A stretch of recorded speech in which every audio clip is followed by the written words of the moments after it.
Welcome to our presentation of Mental Health in Youth, created by Emily Flores, Jessica Hughes, and Amy Palasher. This project is the result of weeks of research and collaboration. This presentation is designed as an entry-level explanation of common mental health concerns in the school-age population. Our goals and objectives: to identify common mental health issues in youth, identify signs and symptoms of mental health concerns, identify causes and risk factors, identify appropriate treatments, identify when and how to make referrals, and to identify precautions and preventative measures to implement. Additionally, we will provide resources for mental health promotion and explain basic precautions and preventative measures for illness prevention. According to Westbrook et al., mental health concerns in the school-age population are indeed a public concern. Three of the most common concerns include anxiety, depression and suicidal ideation, and attention deficit hyperactivity disorder. Fuser-Poli et al. Described the current approach to youth mental health as fragmented. By addressing these common concerns, we hope to coordinate care in a much more comprehensive fashion. According to the Center for Disease Control, mental health is multifaceted and occurs across the spectrum of functioning. Research has shown mental health concerns in the school-age population can indeed have long-term impact on many aspects of health and well-being. Early detection and intervention are key to future success.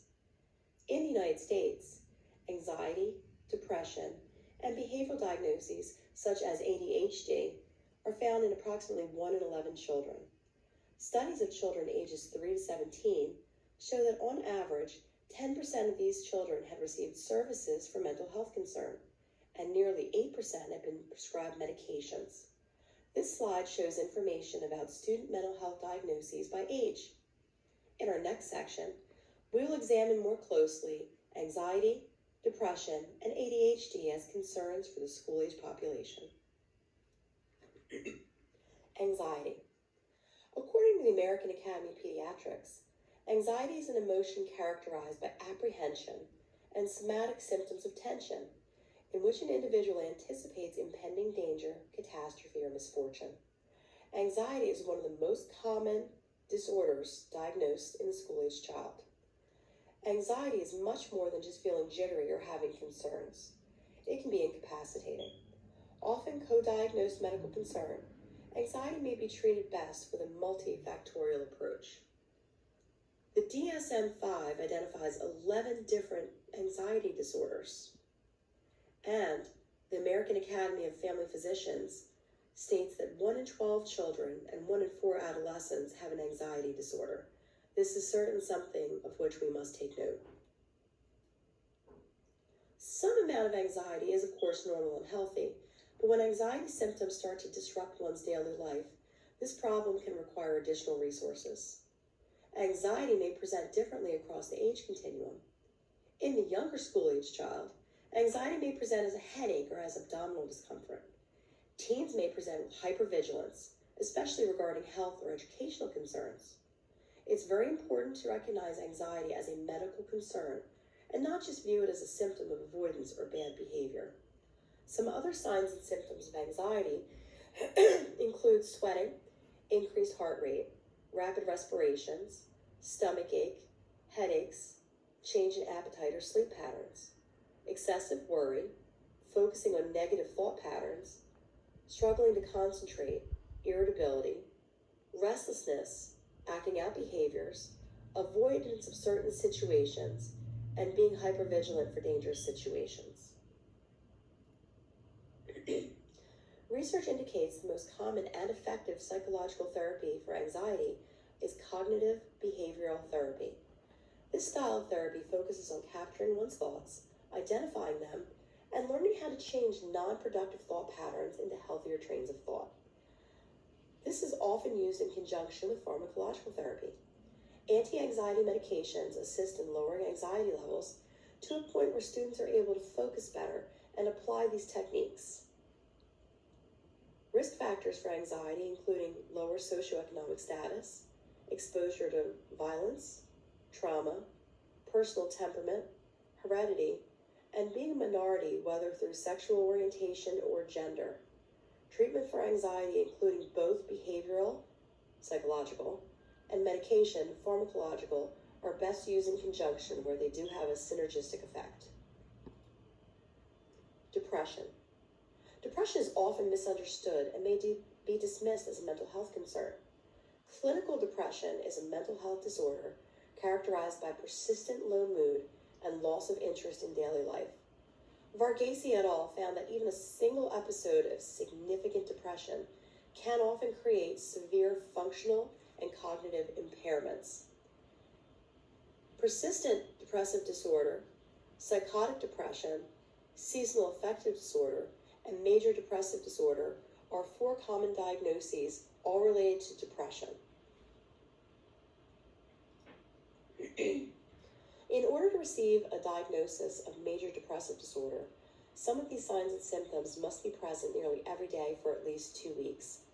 These symptoms include sadness, feeling hopeless or empty, fatigue, lack of energy, trouble sleeping, anxiety and irritability, a feeling of worthlessness or guilt, lack of interest or joy in activities, a change in appetite, slowed reaction time, forgetfulness, or even suicidal thoughts or self-harming behaviors. Treatment of depression. Treatment of depression often involves talk therapy, medication, and additionally, lifestyle changes. There are many forms of self-care which can have a positive impact on treatment of depression.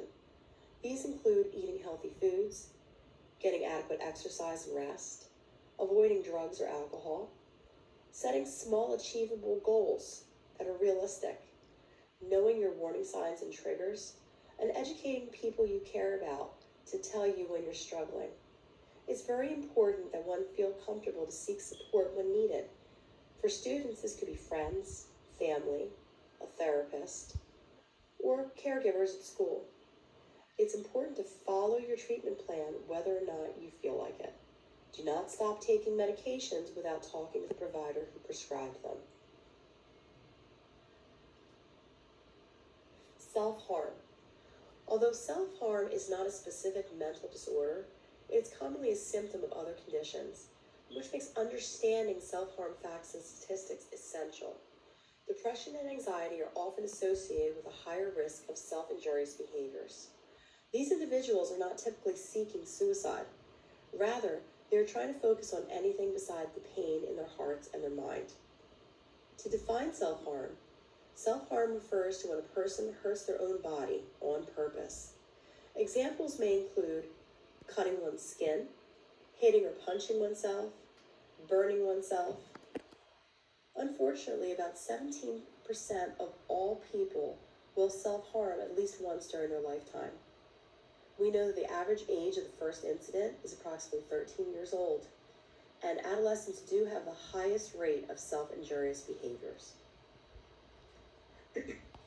Suicidal ideation. All expressions of suicidal ideation must be taken seriously at all times.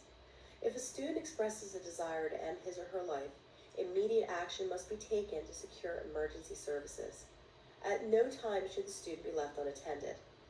Most schools have policies which dictate how the student is to be removed from the school environment, what medical evaluation must occur before the student is deemed safe to return to an educational setting. Some statistics. In the year 2023, suicide was one of the 8 leading causes of death in the United States for people aged 10 to 64. That same year, 12.8 million people reported contemplating suicide. 1.5 million attempted suicide, and suicide rates range from 2.31 per 100,000 among youth aged 10 to 14 to 22 per 100,000 among people 85 and older.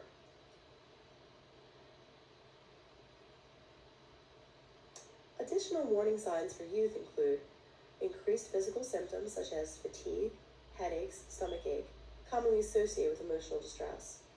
Also, if a student has been exhibiting signs of depression for a prolonged period of time and suddenly seems happy or at peace, this may be a warning sign that they've made plans to kill themselves. Warning signs also include giving away valued belongings and expressing love and affection to loved ones. Pay attention to these red flags. As the slide shows, several suicide warning signs include talking about plans for suicide, expressing hopelessness about the future, displaying severe overwhelming pain or distress, or showing worrisome changes in behavior. If you are concerned about a student exhibiting any of these behaviors, please speak up. ADHD. Research shows that mild ADHD symptoms may be controlled in part by frequent stimulation and rewards. One-on-one interaction has been shown to reduce hyperactive behaviors. Being permitted to change position frequently and not holding students with ADHD to standards such as remaining seated, facing forward for all classroom activities can help these students succeed. It's critically important to educate school staff that ADHD is not bad behavior. It is a form of neurodiversity and an alternative way of processing stimuli in the brain. ADHD may be generally defined as a neurodevelopmental disorder defined by impaired levels of attention, disorganization, and/or hyperactivity, impulsivity, an inability to stay on task, seeming not to listen, and losing materials necessary for tasks at levels inconsistent with age or developmental level, fidgeting, inability to stay seated, intruding into other people's activities, and the inability to wait. These defining symptoms of ADHD are all impairments to standard classroom rules and regulations. In the United States, 1 in 9 children have been diagnosed with ADHD, and nearly 78% of these children have a co-occurring disorder, such as a learning disability or autism. Of the students with ADHD, only about half receive medication, 44% have received behavioral therapy, and more than 30% have received absolutely no therapy. If 1 in 9 students has ADHD, but only half receive medication, let's consider the implications for teachers and the educational community. How are these students to succeed if their very disability disrupts their ability to focus, manage appropriate supplies, and stay on task? When teachers are aware of a diagnosis of ADHD, there are many small yet significant steps they can take in order to create an environment more suitable for the neurodiverse student. Simple steps such as reducing overstimulating or busy decor, following a structured routine, and allowing for movement in the classroom all require minimum effort of the teacher. If a formal IEP is crafted, the teacher can work to accommodate the student as the formal evaluation recommends. Diagnosis of ADHD continues to rise, and this is not because of a higher incidence of ADHD, but because there is now greater awareness and advocacy for the condition. Mental health referral process. School professionals suspecting a student may have a mental health condition can easily make referrals to the school nurse, counselor, or social worker. The mental health professional may be a counselor, a licensed social worker, a psychologist, or a psychiatrist or therapist. Different schools have different resources. All teachers, paraprofessionals, and support staff should be educated to report any concerns. If your school does have a guidance counselor, he or she may be your first point of contact. The school nurse and health officials are also able to help.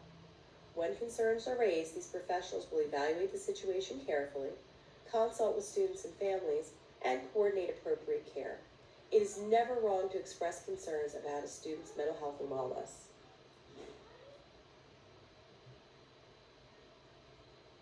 Here's an example of a local school board policy in regards to suicide or self-destructive behavior.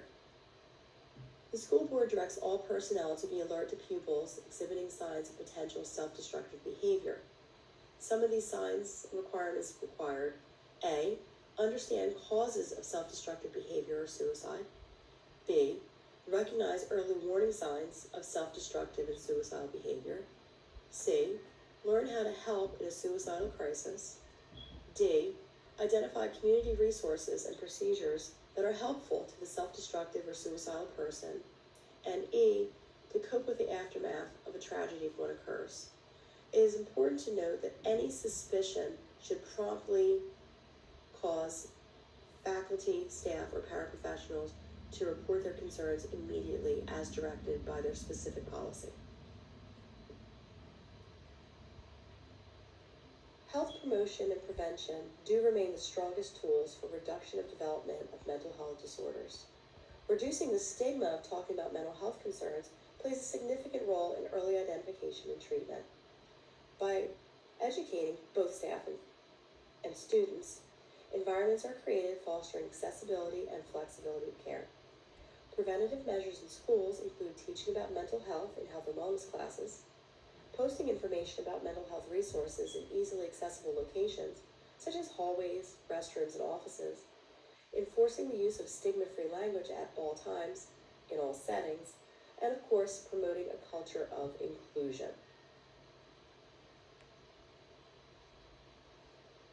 The use of people-first language means speaking in a way primarily acknowledging the person rather than illness or disability. For example, try saying people with mental illness versus the mentally ill. They are a person with addiction versus they're an addict. A person suffering from depression versus a depressed person. Additional resources can be found at the following web links. We have an ADHD fact sheet, teen depression information, information about anxiety, use of people-first languages, child-adolescent languages, and suicidal language. While we can verify the validity of these resources, it's always important to consider your sources and make sure that whatever it is you are implementing at your school is following your district rules and regulations. In summary, it's so important to realize there are a variety of mental health conditions affecting students of all ages. Common mental health conditions affecting youth include anxiety, depression, and ADHD. Conditions can and often do occur simultaneously, and not every student will present the same condition in the same way. Most importantly, it's vitally important for us to recognize that every school professional plays an essential role in addressing youth mental health and wellness. We want to thank you for watching our presentation. Please realize that mental health matters and you matter.